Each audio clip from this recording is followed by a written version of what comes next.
우리가 잘 알듯이 지금 이스라엘은 전쟁 중입니다.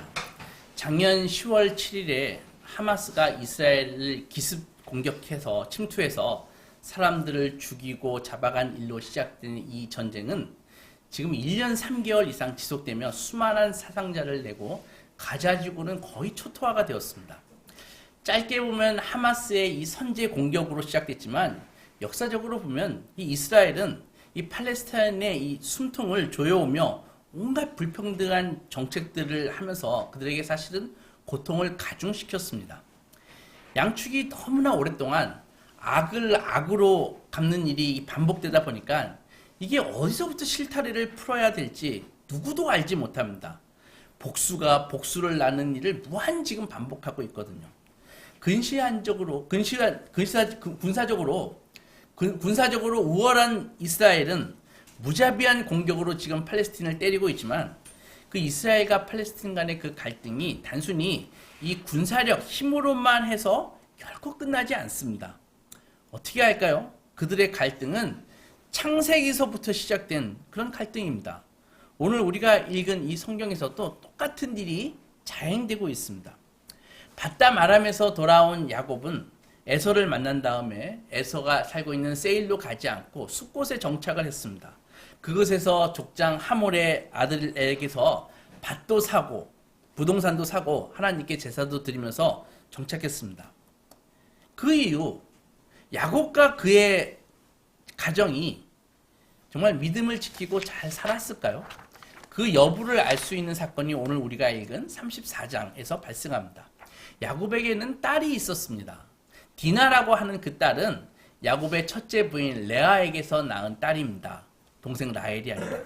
근데 이 디나가 이제 뭐 사춘기가 지나고 이제 아가씨가 되니까 이 집에 있지 못하고 자꾸 밖에 나가 돌아다니는 거예요. 근데 거기 보니까는 저기 가나안의 딸들이 아주 세련되고 그랬거든요. 그러니까 보니까 나가 돌아다니니까 그 가나안의 젊은 추장 세겜이 이게 보니까 못 보던 여자애가 이렇게 다니네 하면서 그 디나의 미모를 보고 디나를 겁탈해 버립니다. 그리고 디나를 사랑하게 되었습니다. 세겜은 자기 아버지 하몰에게 히브리 소녀 디나를 아내로 삼고 싶습니다. 아버지 디나 집에 아버지가 좀 가셔가지고 정식으로 좀 결혼을 할 수 있도록 절차를 밟아주세요. 그렇게 부탁했습니다. 하몰은 자기 사랑하는 그 장자 추장 그 세겜의 말을 듣고 야곱에게 갔습니다. 가서 청합니다. 내 아들 세겜이 당신 딸을 사랑하오. 그러니까 좀 결혼을 좀 허락해 주시오. 우리 서로 딸을 주고받으면서 우리 통혼합시다. 한 민족이 됩시다. 혼수 예물 그거 말만 하시오. 내가 얼마든지 쳐드리겠습니다. 우리 아들 세겜이 당신 딸 디나를 많이 사랑하오. 그리고 당신도 여기 세겜에서 정착해서 돈도 버시고 비즈니스도 하시고 그렇게 좀 하시오. 그렇게 얘기를 했습니다. 야곱은 하몰의 그런 제안에 답변을 좀 유보합니다. 좋은 생각인데 내가 우리 아들들과 이제 좀 상의 좀 하겠소. 라고 하고 돌려보냈습니다. 디나의 강간 이야기를 들은 그 야곱의 아들들이 돌아와서 11명이나 되지 않습니까? 그 소식을 듣고 막 분노하기 시작합니다. 그런데 잠시 후에 그 분노를 다 감추고 하몰과 그의 아들에게 그 세겜에게 가가지고 역제안을 합니다. 우리 디나를 당신네 세겜족에게 시집 보내는 것은 불가하오. 왜냐하면 우리 히브리 민족은 할례를 받지 않는 족속하고는 통혼할 수 없습니다. 그런데 만약 당신네 남자들이 우리처럼 할례를 받는다면 그때는 가능하오. 당신네들이 할례를 받는다면 즉시 우리 딸 디나도 보내고 당신의 딸들도 우리가 받아들이겠소. 세겜은 바로 대답합니다. 생각도 않고 오케이. 내가 디나만 얻을 수 있다면 내가 뭘 못할까? 그리고 자기 부족으로 가가지고 사람들을 막 설득하기 시작합니다. 야, 할례만 받으면은 쟤네들이 우리랑 통혼할 수 있다고 해. 그들은 수가 얼마 안 되고 우리는 압도적으로 많으니까 일단 통혼하고 나중에는 그들의 가축과 재산을 다 뺏어오자. 저 히브리 놈들 가축이 꽤 많은 것 같은데. 그렇게 설득이 돼가지고 세겜족 남자들은 이 한날 한시에 할례를 행합니다. 할례가 뭔 줄 아시죠? 요즘같이 의약품이 있어서 진통제나 항생제, 지혈제가 있는 그런 때도 아니고 그때 청동기 시대, 뭐 석기 시대 왔다 갔다 하는 데거든요. 그러니까 돌칼로 그 할례를 행했을 텐데 얼마나 통증과 부작용이 속출했겠습니까? 할례를 받은 세겜성의 그 모든 남자들이 아파서 널브러져 있을 때 야곱의 두 아들 시므온과 레위가 가가지고 그 성읍을 기습 공격해가지고 할례 받고 누워서 자빠져 있는 그 모든 남자들을 다 죽여버립니다. 거기에 더해서 기습에 성공했다. 그러니까는 나머지 아들들이 우르르 몰려가가지고 그 시체가 널브러져 있는 그 세겜성으로 가가지고 그곳에 양, 소, 재물을 다 약탈해오고 세겜성의 그 여자들과 자녀들도 인질로 사라져 보았습니다. 그러니까 디나가 당한 것보다 훨씬 악한 짓을 하고 돌아온 것입니다. 이 소식을 들은 야곱은 엄청난 충격을 받습니다. 바로 시므온과 레위를 불러서 책망합니다. 30절 보면 야곱이 시므온과 레위에게 이르되 너희가 내게 화를 끼쳐 나로 하여금 이 땅의 주민 가나안 족속과 브리스 족속에게 악취를 내게 하였도다. 나는 수가 적은즉 그들이 모여 나를 치고 죽이리니 그러면 나와 내 집이 멸망할 것이다. 시므온과 레위가 당장 반발합니다. 그들이 이르되 그러면 그가 우리 누이를 창녀같이 대우함이 옳으니까. 우리는 이 34장의 이 이야기를 읽으면서 야곱 집안의 그 분위기를 아주 명료하게 알 수 있습니다. 한마디로 신앙적으로 아주 처참한 상황이라는 것이죠. 야곱의 아들들은 가나안 원주민들과 전혀 구분이 되지 않습니다. 하나님의 백성이라고는 도저히 말할 수 없을 정도로 살인과 약탈을 아무렇지도 않게 저지르는 수준으로 타락했습니다. 더욱이 야곱은 이제 완전히 권위가 무너져서 아들들도 야곱에게 막 대들고 이런 아들들에게 야곱은 완전히 무기력한 그 가장의 모습을 보여주고 있는 것이죠. 전혀 영향력이 없습니다. 더욱이 야곱은 세겜 족속이 이제 원수를 갚으려고 이 가나안 족속과 브리스 족속이 반격을 예상되니까 막 공포에 떨고 있습니다. 딸이 강간을 당하고 아들들은 살인과 약탈을 저지르고 가나안 족속이 보복이 예상되는 이 시점, 그러니까 집 안팎에서 몰려오는 이 총체적인 난간 앞에 야곱은 절망했습니다. 처음에 디나가 사고를 당하고 하몰이 찾아왔을 때 야곱은 그래도 좀 아들들이 오면은 좀 의논해서 근심과 걱정을 좀 덜어볼까 했더니 오히려 아들들이 돌이킬 수 없는 범죄를 저지르고 사고를 쳐버립니다.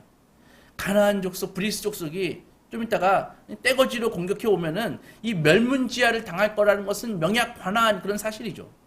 이런 절망적인 상황에서 하나님이 나타나십니다. 35장 1절 보면 하나님이 야곱에게 이르시되 일어나 베델로 올라가서 거기 거주하며 네 형 에서의 낯을 피하여 도망하던 때에 너에게 나타났던 하나님께 거기서 제단을 쌓으라.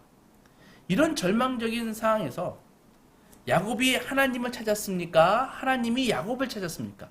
하나님이 야곱을 찾으셨습니다. 성경을 잘 살펴보면 야곱이 어디에서 위기를 만났습니까? 34장 1절에서부터 위기를 만났거든요. 디나가 강간당했다고 하는 그 순간에 벌써 위기를 맞은 건데, 근데 하나님은 어디 계시다가 34장 1절에도 안 나타나시고 2절에도 안 나타나시고 33장 31절에도 안 나타나시다가 35장 1절에 가서야 갑자기 하나님이 나타나신 이유가 무엇일까요? 34장 전장에 거쳐서 이미 야곱의 집안은 엉망진창이 되어버렸는데 딸은 불행한 일을 당하고 아들놈들은 살인과 절도를 저지르고 아버지 권위는 땅에 떨어지고 아주 콩가루 집안이 되어버렸지 않습니까?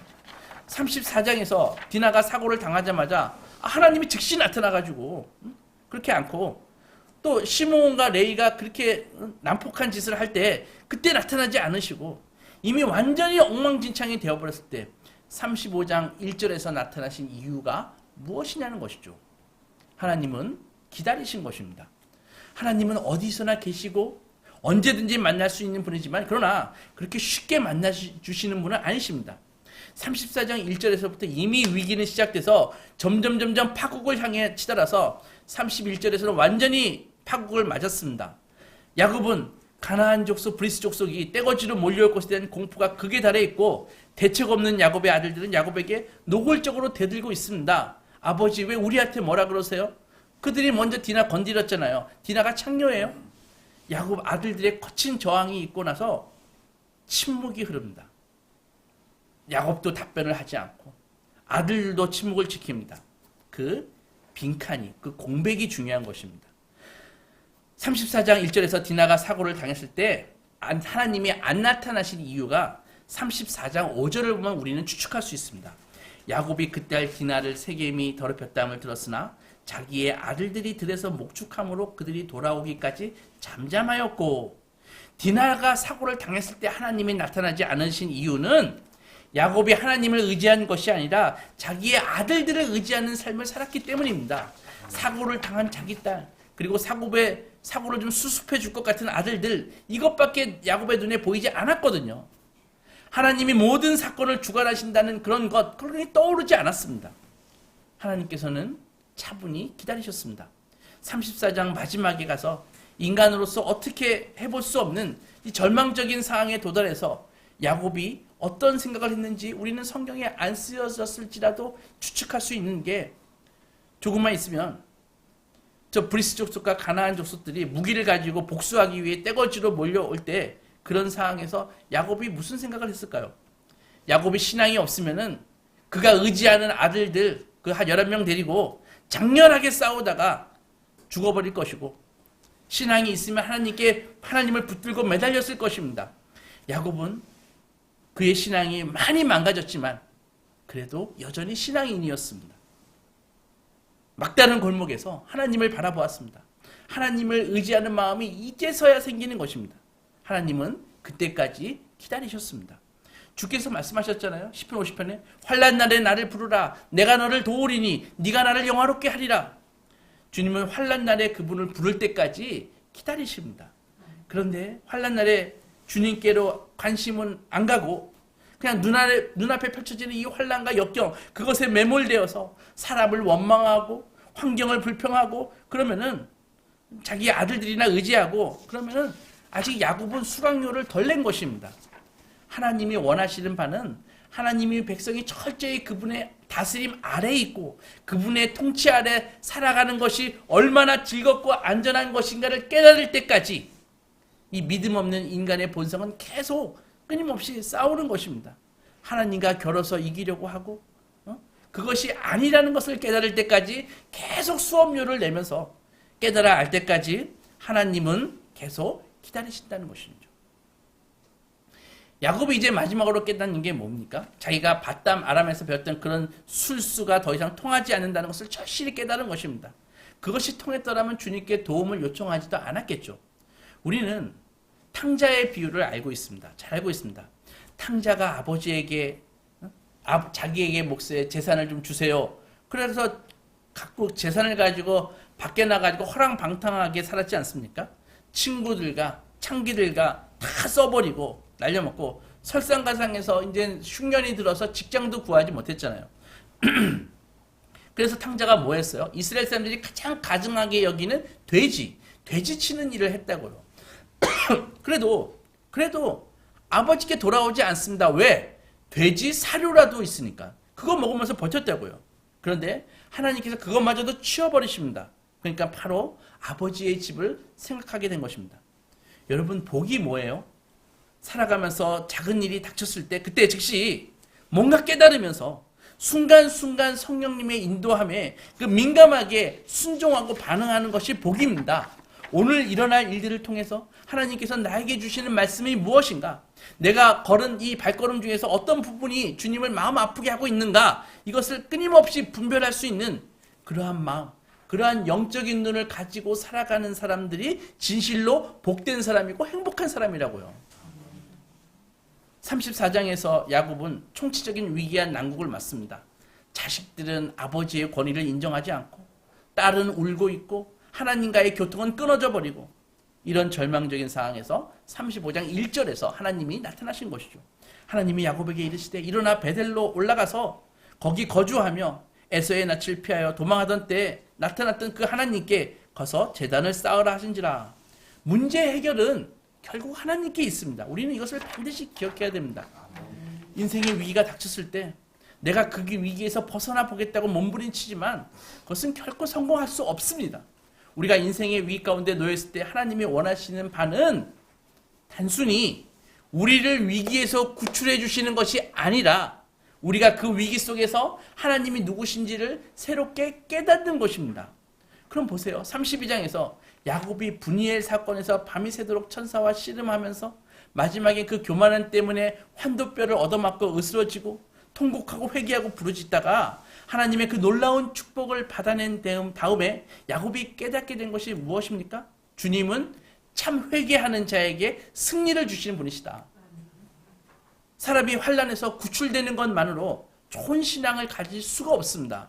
여러분, 환난에서 구출되면서 주님이 누구신지 이전에 몰랐던 하나님의 성품에 대해서 아는 것이 중요한 것이죠.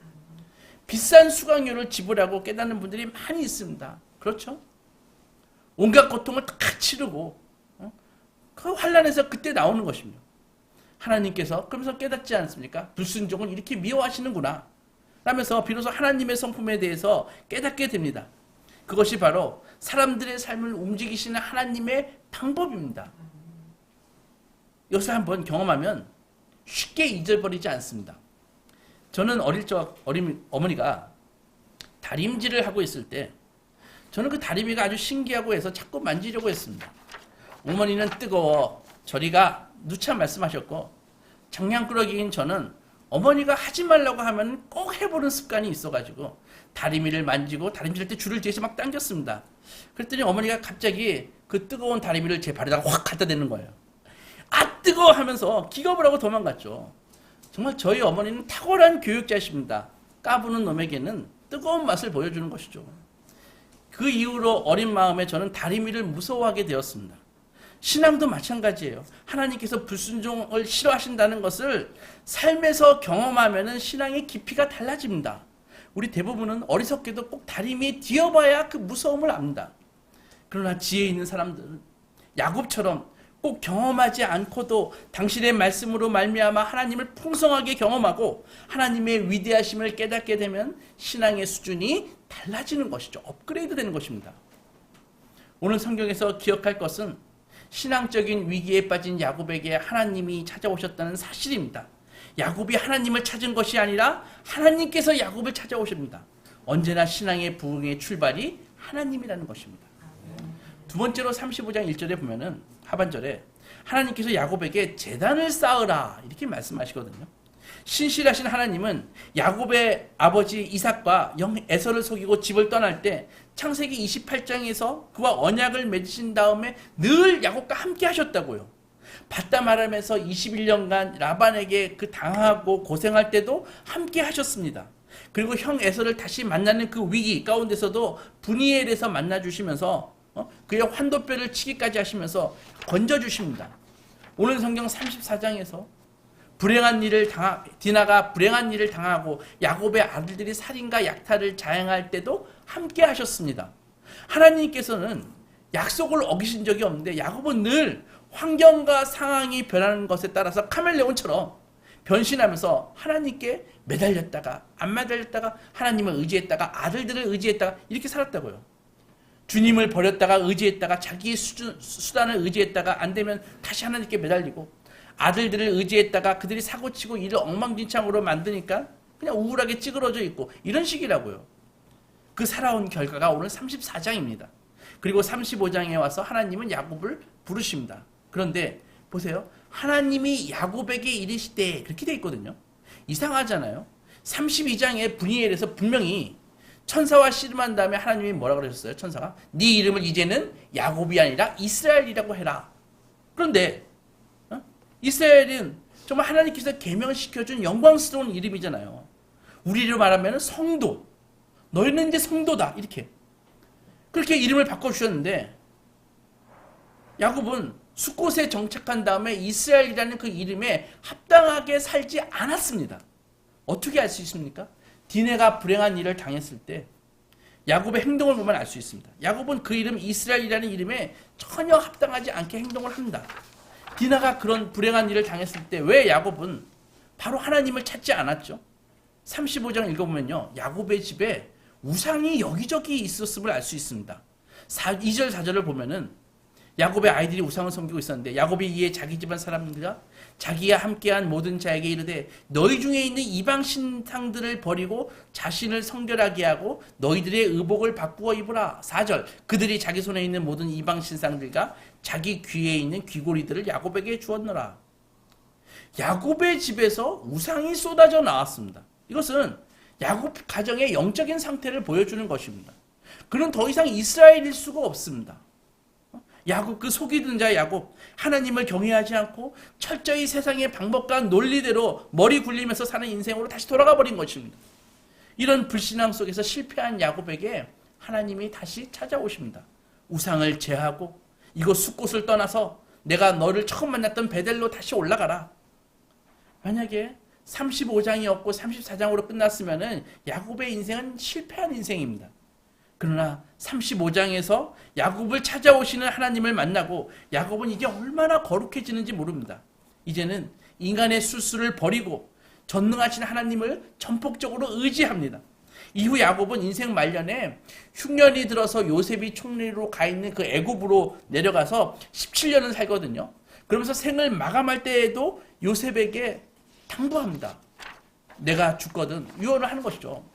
야곱이 요셉에게, 야곱이 죽으면서 내가 죽거든 나를 애굽에 묻지 말고 하나님 아버지께서 약속하신 땅, 그의 아버지 이삭과 할아버지 아브라함이 묻혀있는 그 가나안에 나를 묻어달라 라고 유언합니다. 요셉이 대애굽 총리예요. 실권을 갖고 있는 총리인데 그의 아버지 야곱을 위해서 애굽에 화려한 무덤 못 만들겠습니까? 피라미 비슷한 거 만들 수 있었지 않겠어요? 그런데 야곱은 그의 마지막 목적지를, 파이널 데스티네이션, 그 마지막 목적지를 하나님께서 자기에게 약속하신 땅으로 결정을 한다고요.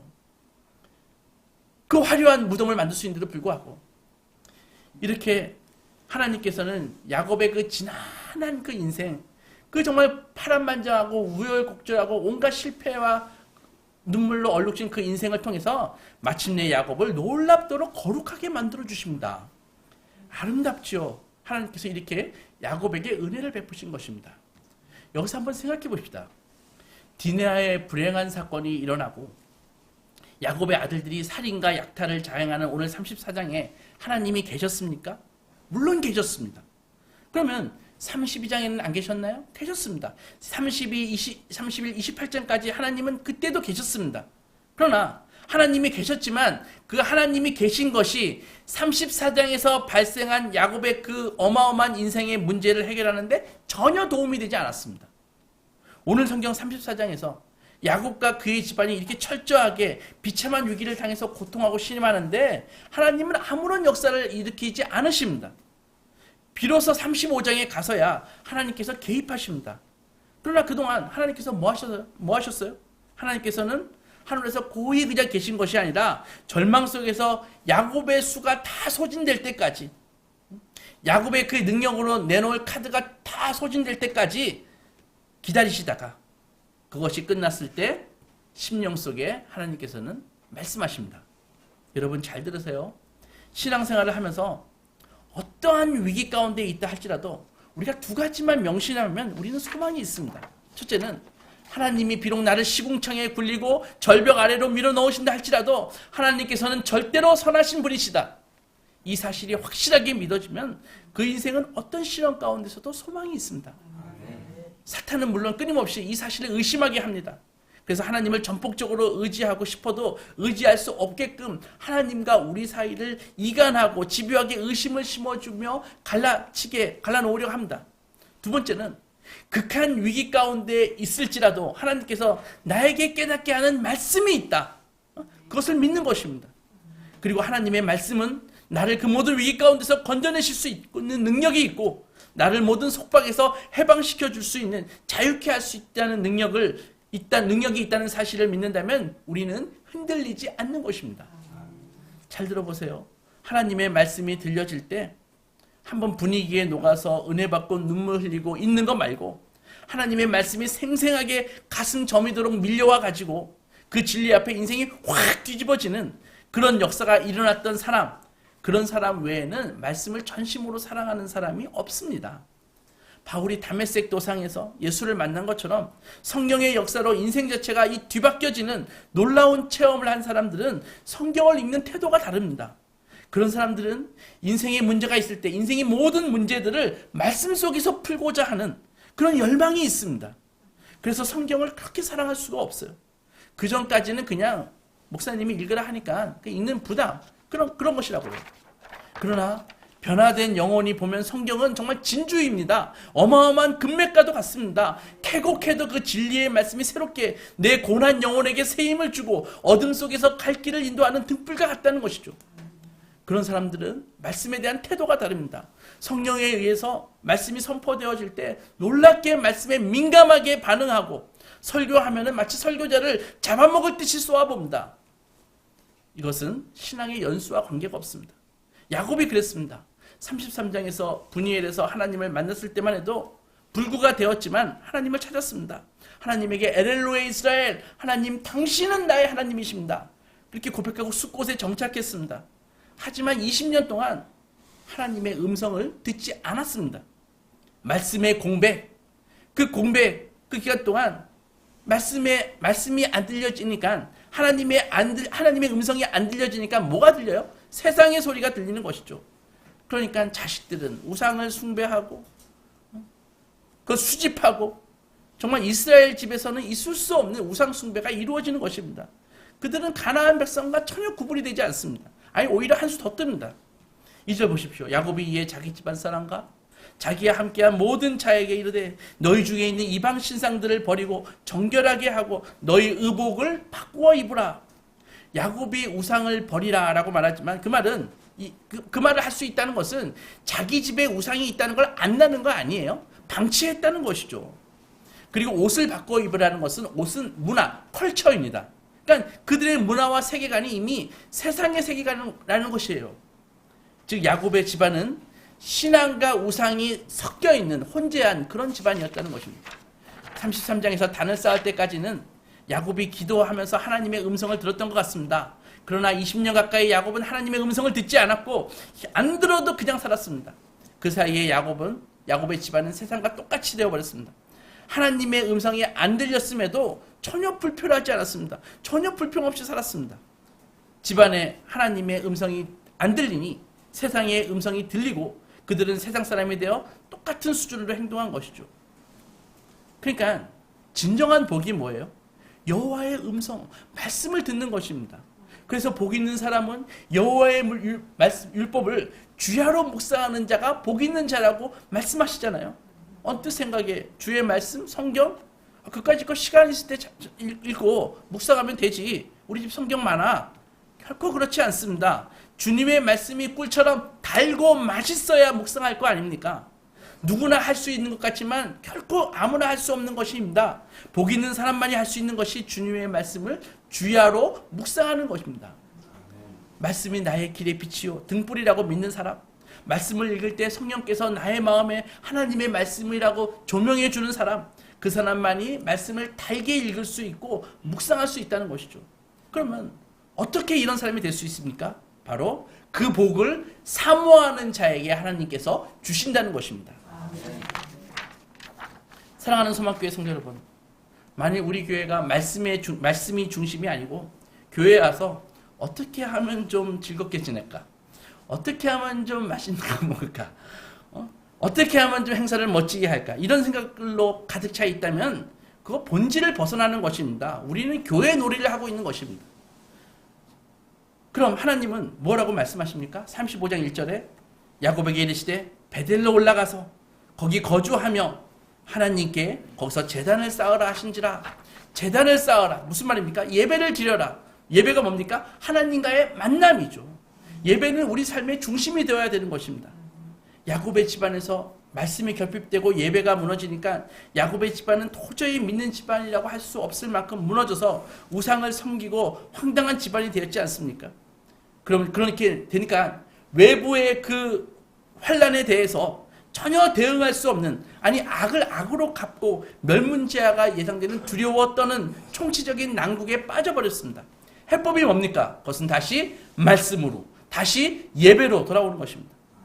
왜 지금 가나안 족속, 브리스 족속이 몰려와서 피해 복수가 막 지금 임박했잖아요. 그러면 하나님이 야곱에게 걱정 마. 내가 그 가나안 족속, 브리스 족속 다 막아줄게. 이렇게 약속하시지 않고 갑자기 베델로 올라가서 제단을 쌓아라, 예배를 드려라 이렇게 말씀하신 이유가 무엇입니까? 다 순서가 있다는 것입니다. 우리는 당장 다 그래요. 당장 발등에 불을 끄는 게 그게 급하잖아요. 하지만 하나님이 원하시는 바는 이 땅에서 안전하게 잘 먹고 잘 사는 것이 아닙니다. 그러면 하나님이 원하시는 바가 무엇입니까? 바로 야곱을 하나님 앞에 세우시는 것이죠. 하나님께서는 야곱을 하나님께 세워서 그 핏줄을 통해서 누가 나타나십니까? 메시아가 나타나시기를 원하시는 것입니다. 야곱 이 한 사람 속에 인류의 모든 구속의 계시가 담겨 있는 것입니다. 단순히 그 브리스 족속 막는 게 아니라는 것입니다. 그러면은 우리 성도 한 사람 한 사람이 말씀의 사람, 예배자가 되면 그것은 나 하나의 문제가 아니라 나를 통해서 예수 그리스도가 나타나는 것입니다. 어디에 나타납니까? 내 안에, 우리 가정에, 우리 사회에, 지금 총체적 위기에 빠져 있는 우리 나라에. 아무쪼록 우리 소망가족 모두 다가오는 2025년도에 말씀을 지키시고 소유하셔서 총체적인 어려움을 극복하시고 구조적인 은혜의 삶, 이 은혜의 시스템을 구축하시는 복 있는 사람이 되시기 주님의 이름으로 축원합니다. 아멘. 기도하고 나겠습니다.